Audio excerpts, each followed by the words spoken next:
This film is designed to complement the operating manual for the SF6 circuit breakers GL311 and GL312 and describes the erection and commissioning procedures.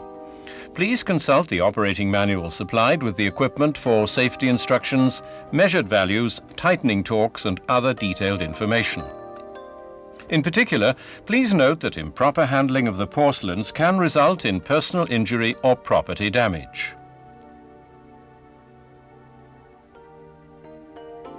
In the interest of continued breaker development, revisions may be made in the operating manual that will result in discrepancies between the manual and this film.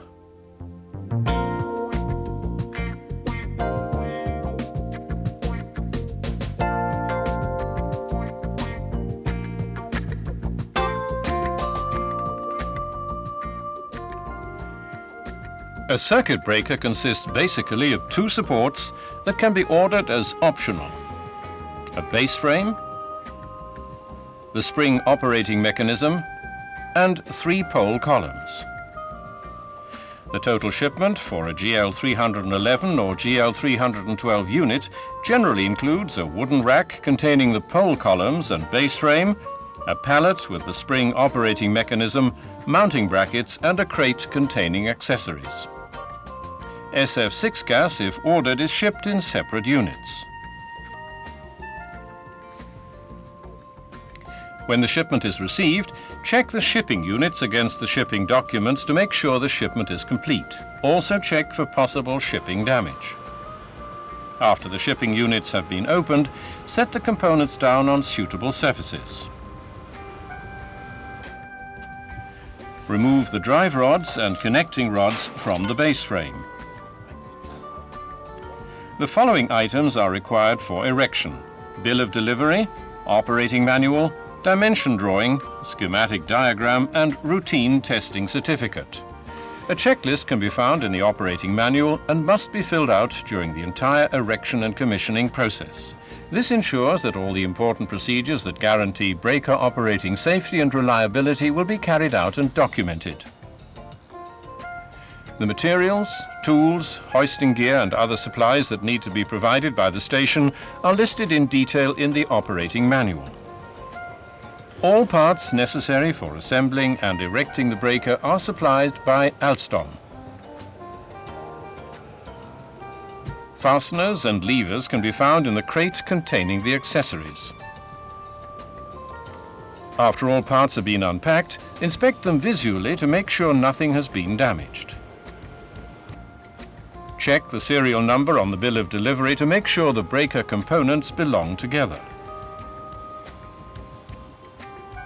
Check it against the markings on the pole columns, base frame, spring operating mechanism, drive rod and drive levers.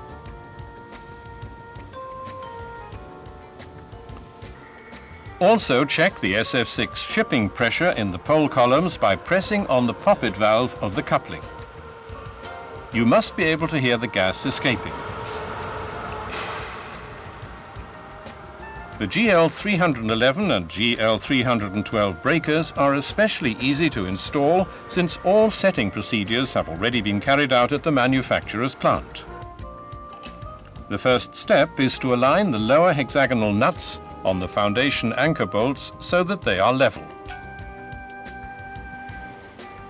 Place the supports on top and screw on the upper hexagonal screws until they are finger tight. Lift the base frame above the supports. Insert the bolts. Lower the base frame onto the supports, mount the plane and taper washers on the bolts, and screw on the nuts, and then tighten the nuts using a torque wrench. Then, using a level, align the base frame in a longitudinal and transverse direction by adjusting the hexagonal nuts on the anchor bolts so that the frame is level. Tighten the hexagonal nuts on the anchor bolts using a torque wrench and lock them together from below. Position the mechanism mounting brackets on the base frame using a bolt and fasten them from below. Tighten the bolts only until they are finger tight. The brackets must be fastened to the base frame so that they are uniform. Place the mechanism on a suitable surface in front of the base frame. Before attaching the ropes, remove the two side covers, the cabin roof and the guard in front of the springs. Attach rope loops to the hoisting equipment and lift up the mechanism. Press it against the base frame, align it with the holes in the base frame and brackets and fasten it using bolts.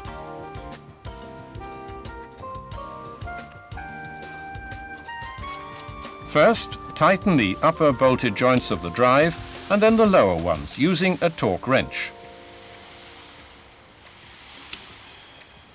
Then tighten the bolted joints of the brackets using a torque wrench.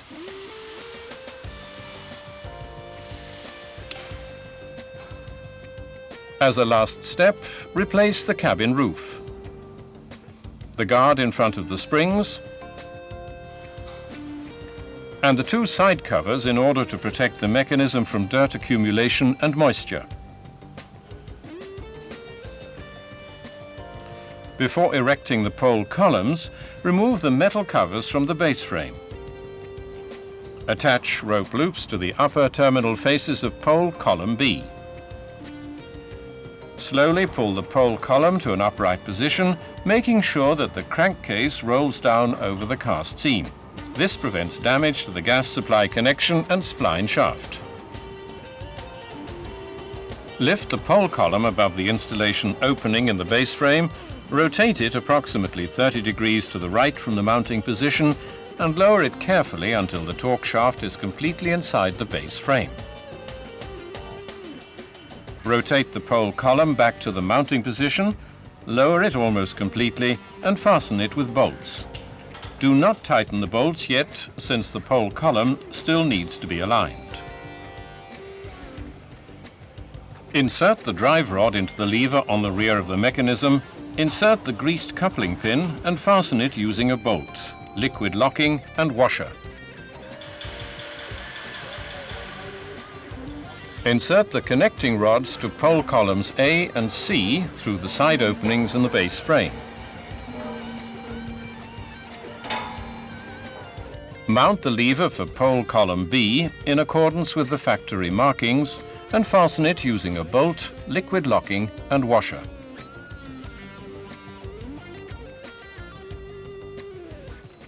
Insert the drive rod and connecting rod for pole column A into the lower end of the lever. Insert the greased coupling pin and fasten it using a bolt, liquid locking and washer. Lower pole column B completely, tighten the bolts using a torque wrench and remove the rope loops from the terminal flange. Insert the connecting rod for pole C into the upper end of the lever. Insert the greased coupling pin and fasten it using a bolt, liquid locking and washer.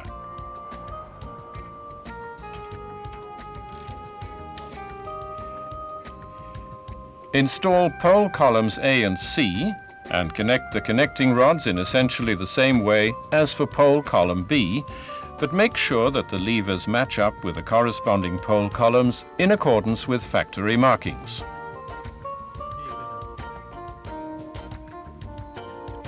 In order to install the high voltage terminal pads, the terminal faces of the pole columns must be bright and greased.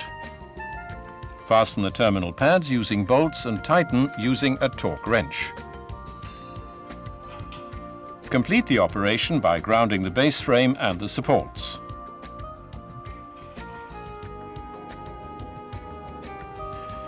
The commissioning procedure for the GL311 and GL312 breakers begins with the connection and testing of the density monitor. Insert the density monitor cable through the rear of the mechanism into the housing and connect it in accordance with a schematic diagram. Connect the gas filling device to the central supply connection and fill the piping system and density monitor with SF6 gas up to the rated pressure given on the nameplate. Since the ends of the piping system are equipped with check valves, uncontrolled leaks of SF6 are prevented. Reduce the gas pressure gradually by pressing one of the poppet valves until the various SF6 warning levels are reached. Also check the density monitor contacts for continuity.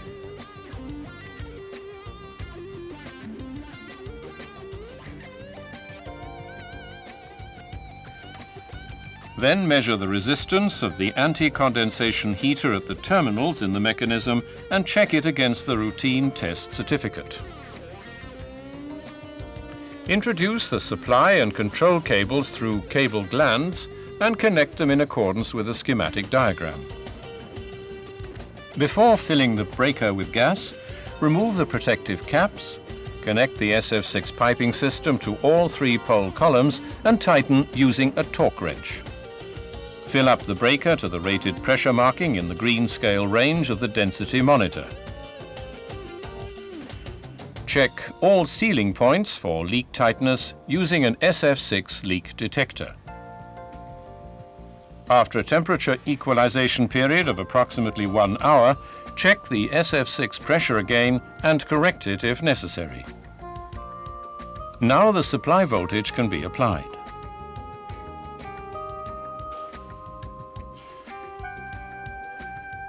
When the motor protection switch is turned on, the motor begins to charge the closing spring. As soon as the spring is charged, the motor circuit will automatically be interrupted by the motor limit switch. The position display for the closing spring indicates that the spring is charged. Following the safety instructions in the operating manual, carry out 5 test operations, each in the closed position and the open position by remote control. Then measure the motor running time after a closing operation.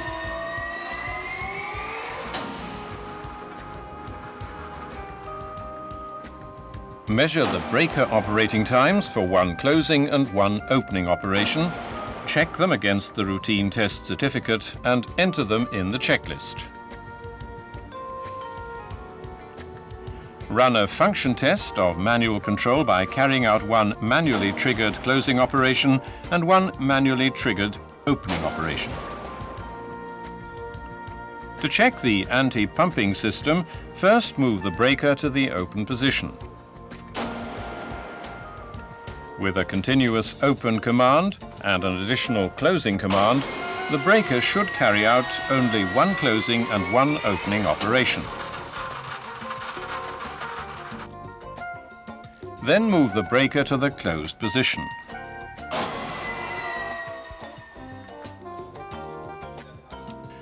With a continuous closing command and an additional opening command, the breaker should carry out only 1 opening operation. To check the SF6 functional lockout, jumper the density monitor contacts one after the other at the terminal strip. The breaker should not execute any further operating commands. Upon completion of commissioning, remove all testing and measuring equipment from the breaker and close and lock the installation openings in the base frame.